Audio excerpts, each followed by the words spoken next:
Hello everyone, welcome to this edition of Iredell-Statesville Schools EDtalks. Our guest today is Mr. Todd Williams, Executive Director of Career and Technical Education. Good morning, Todd. Welcome to the show. Good morning. Thank you for having me today. Well, CTE is a big part of the school system, and you and your teachers do fabulous work through our school system. So we're very excited today to share some of the great things that you've got going on and to talk a little bit about the history of CTE in North Carolina. Many, many years ago, most folks remember CTE as vocational education, and there were agricultural programs, there was distributive education, there was industrial cooperative training, but all of that has changed and morphed over the years. And today, CTE is really a sophisticated program that is highly linked to the job market in North Carolina and making sure that our kids are preparing for the workplace of the 21st century. So a lot's changed. You're right. A lot of our courses focus on getting a nationally recognized credential, a skill that will help give our students a leg up when they go to apply for jobs or even to apply for school. So we have evolved and changed, and we're trying to match skills of the future workforce with the needs of the business employers in the local area. Now, how many courses are encumbered in the CTE curriculum? We've got 60 plus courses, throughout 8 program areas and our offerings, from agriculture to family consumer science to health science education, trade and industry courses, tech ed. So there are a multitude of classes out there that are available for students based on their interest. And when are these courses available to students? At what grade level? Okay, we're actually funded grades 8 through 12. We're through the Carl Perkins Act, it's a federal act, but we serve grades 6 through 12. So our middle schools have our program areas, and then all of our high schools. When a child hits middle school, what are some of the courses that they might find at their school? Well, currently, depending on where your school at, but most all of them have a business and information technology classes. It's where they learn their keyboarding skills and other skills about how to do databases and spreadsheets and things of that nature, correspondence, business letters. And then also we're embarking on a new thing called STEM Academies. And we're at the early stages of that right now. So we've been buying equipment, we've been buying some curriculum things and trying to work with our teachers. But STEM, of course, stands for Science, Technology, Education, and Math.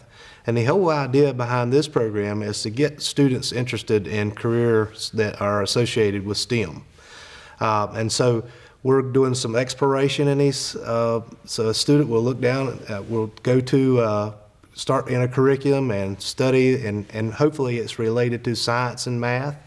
And that's one of our big initiatives we'll be doing in the future, is working with science and math teachers to incorporate that in this class.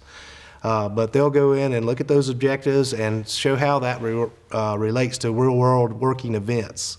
So, and let them know that there are interesting jobs that are good-paying, family-sustaining wage jobs right here in our local area that they're maybe, not used to, their family, or there are new jobs out there is what I'm trying to say. A whole new career path. A whole new career path for students out there. Right. And so we're trying to partner and link with business and industry to make them understand that there are great jobs out there, and it's not the old jobs that you would think would be in a factory that are the dirty jobs. These are high-tech, high-skilled jobs, and so we're trying to open the eyes of these students and let them see there are career paths right here in Iredell County that they can. We want to keep them here and make our economy boom. Well, I'm real excited about your STEM academies at the middle schools, and I think two of the unique components of the work you're doing in middle schools is the teacher-owned loan, where we have folks that have STEM careers in the community that are willing to come into the schools and share about their jobs and what they do on a daily basis. And then also taking our students out to the community to tour businesses and factories to see the modern workplace. A couple generations ago here in our community, most of the jobs were hinged around the textile industry, furniture manufacturing. I worked in those jobs when I was a young person, and some of those jobs were pretty dirty. Today, the modern workplace, though, has changed considerably, and I hear the term advanced manufacturing. Tell us what that term means. Well, advanced manufacturing is just a term that's, I guess, a little more glamorous, and it is advanced. It's manufacturing that's using computers and automation. And so the skill set that business and industry are looking for are much more elevated than the past generations. They've got to understand the math skills, the science, the reasoning skills to be able to problem solve, to run these machines, and to find out why.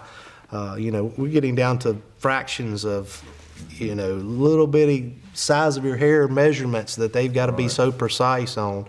And so that is critical, and so we've got to make sure that our kids are sharp on math skills, decision-making skills. And that's, you mentioned the tours that we're doing for business and industry, or trying to do. I know Amy Bice, she's one of our middle school STEM teachers at Mount Moore, she has set up a tour with Ingersoll Rand, which is a factory, and they make air compressors and things of that nature. And so we want them to see, these are great jobs in good companies that are good and clean and good paying jobs. And so my hat's off to companies like Ingersoll who are reaching out, and then she's also doing a career day where she's going to have different folks in from all walks, from all of our career clusters, all available jobs like agriculture, family and consumer science. It's important for students to know what the job expectations are and what kind of jobs are available for them in the future.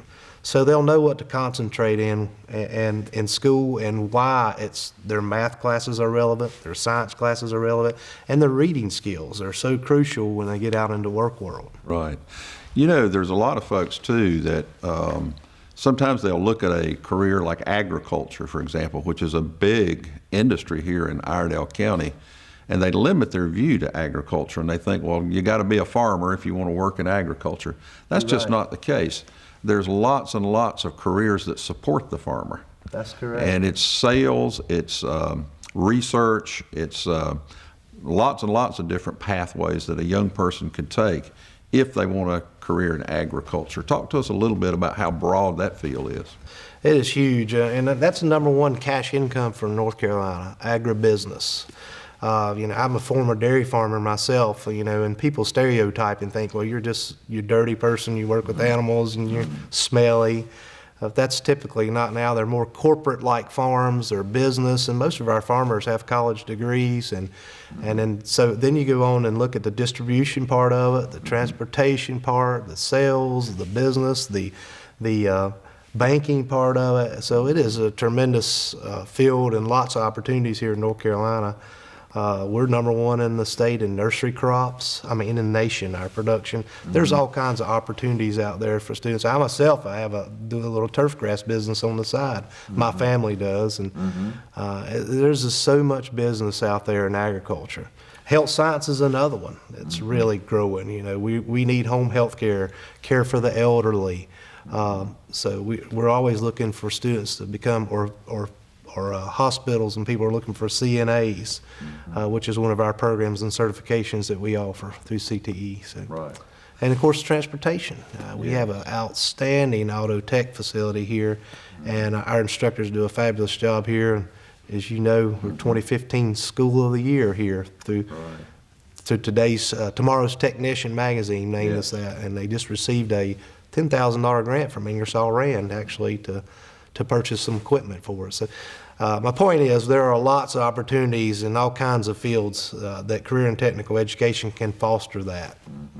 It's almost like there are going to be more jobs in the future than we have qualified workers for.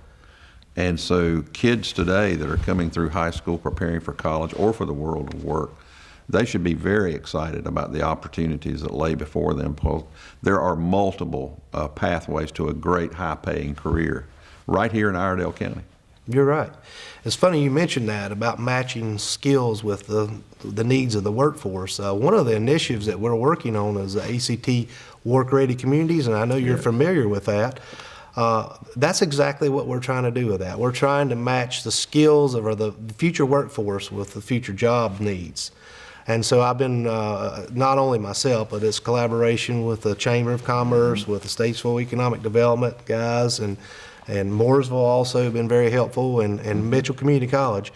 And we're trying to become a work-ready community, ACT work-ready community. So if you want to learn more about that, just Google workreadycommunity.org, and you'll see that we're one of the states that is participating in that. And then you click on our state and then click on our particular county, you'll see that we've met the goals to become that.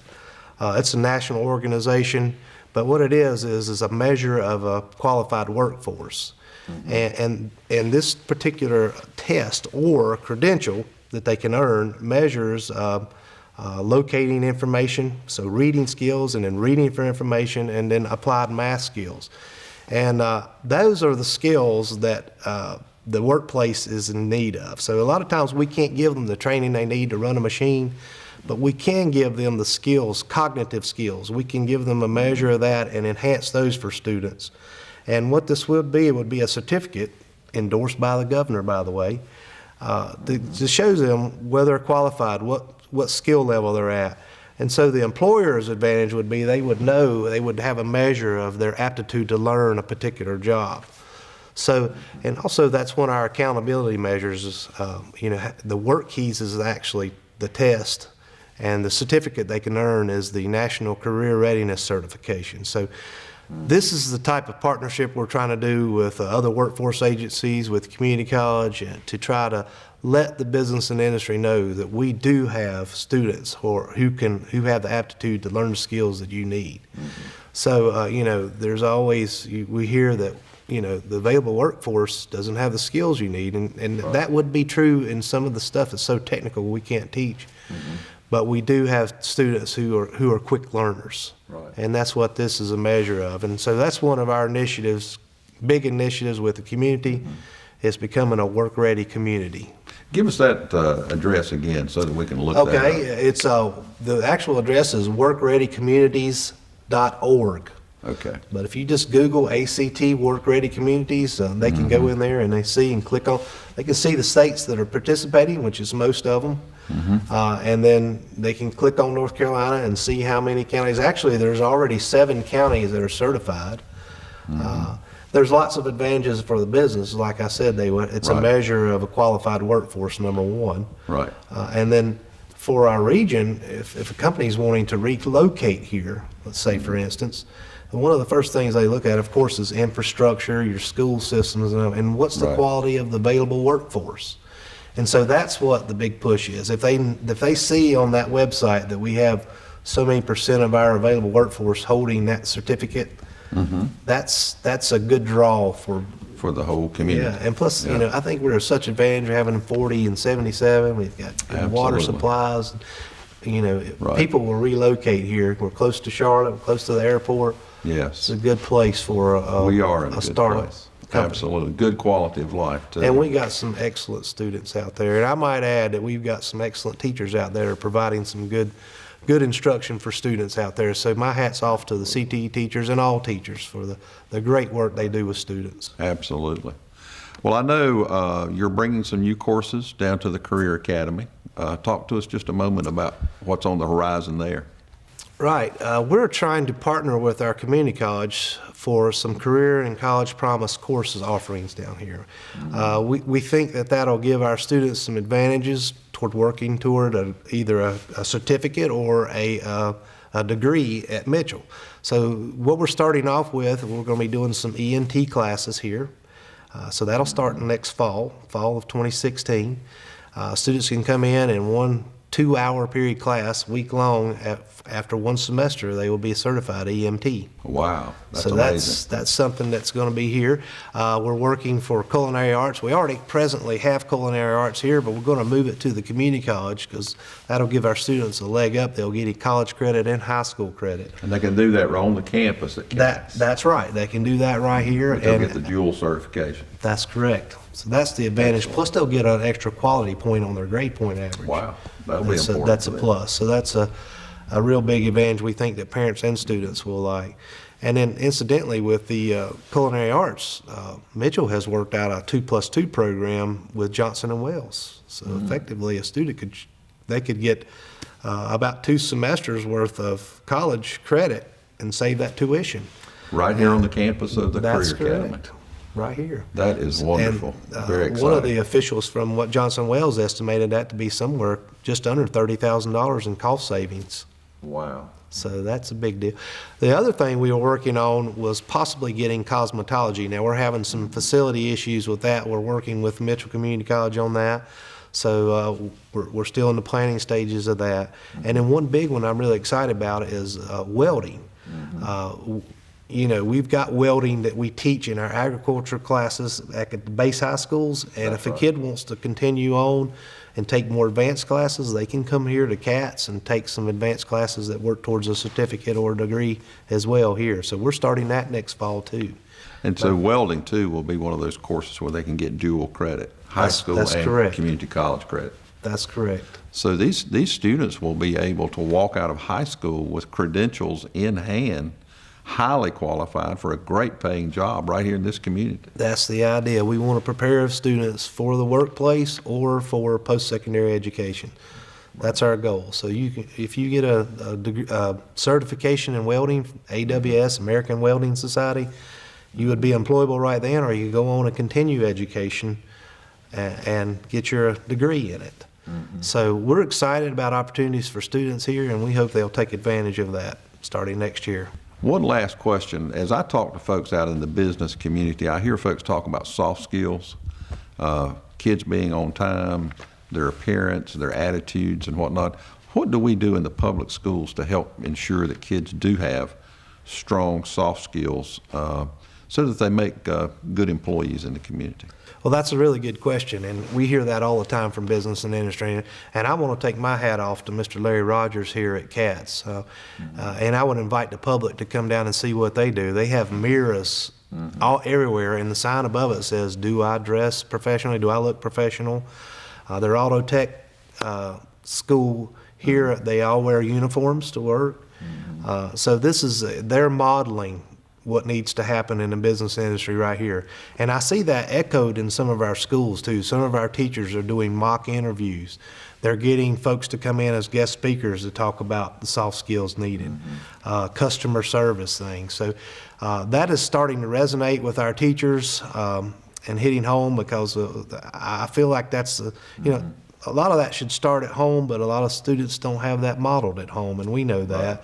And that's unfortunate, but we can also model it in our school system, and our teachers, I think they do a fabulous job doing that.